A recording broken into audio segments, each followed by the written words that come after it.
So the first thing with cardiovascular examination is to inspect the patient, and you need to look at the patient from top to toe.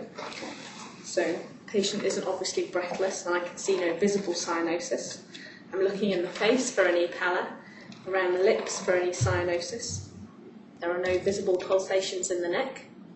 There's no scars on the chest suggestive of previous surgery. And looking at the feet, there's no visible edema. There's also no visible scars in the legs. So now I'm going to look more closely. Can I look at both of your hands?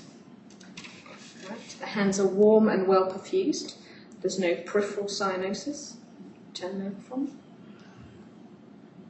And there's no evidence of any peripheral stigmata of endocarditis. Feeling both the radial pulses. I'm assessing for any radial delay, which doesn't exist. Press that hand down. Right. And also feeling for radiofemoral delay, which isn't present. Okay. Feeling the pulse at the wrist, I'm assessing rate and rhythm. So the pulse is 70 and regular. And in terms of character at the wrist, I need to check for any collapse. It's all right to lift your arm in the air.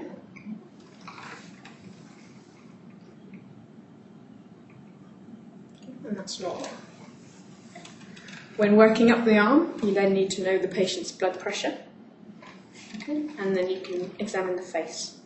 Just look up at the ceiling. So looking in both eyes for any pallor or evidence of anemia.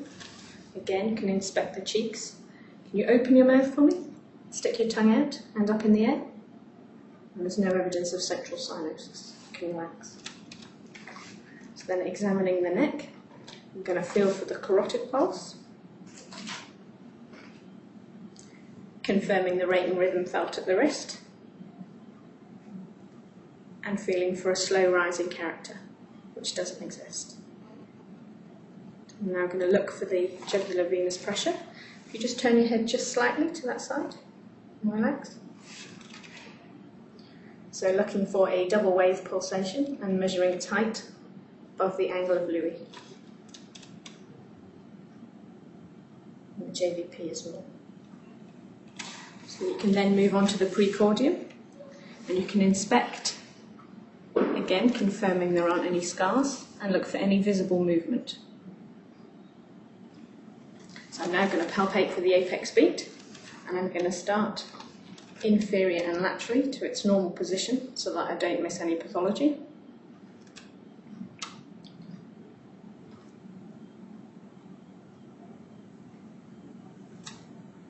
And I can locate it and confirm its position.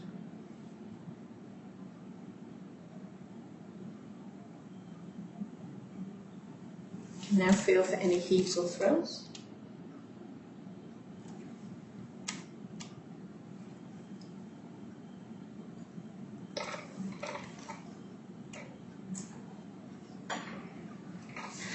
And I can now move on to auscultation.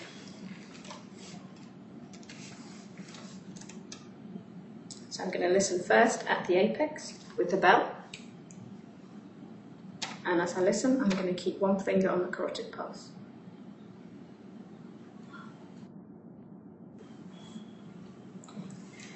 Can you turn onto your left side for me?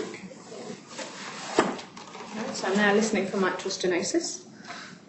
So I'm bringing the heart closer to the chest wall. Again, listening at the apex with the bell.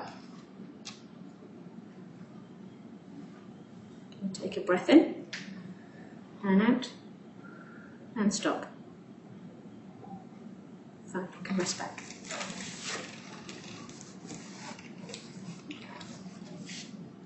So I then move back to the mitral area at the apex and listen with the diaphragm, listening for any murmurs and checking for radiation in the axilla.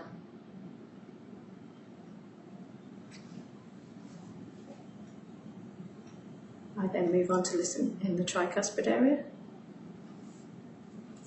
the pulmonary area, and the aortic area.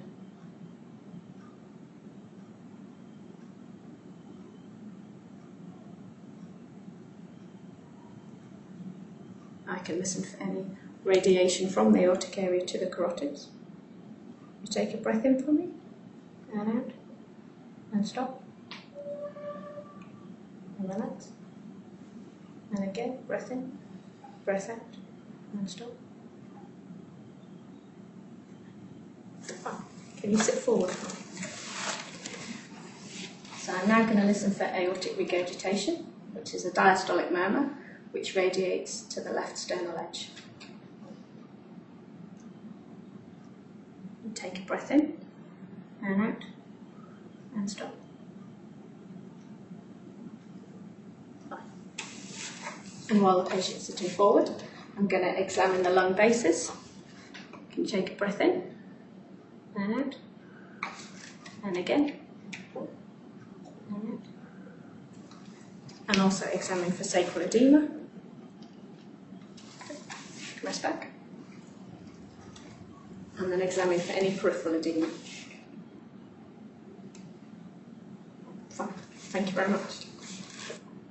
To complete the cardiovascular examination, you need to examine for peripheral pulses, perform fundoscopy, dipstick the urine, and examine for hepatomegaly and splenomegaly if clinically relevant.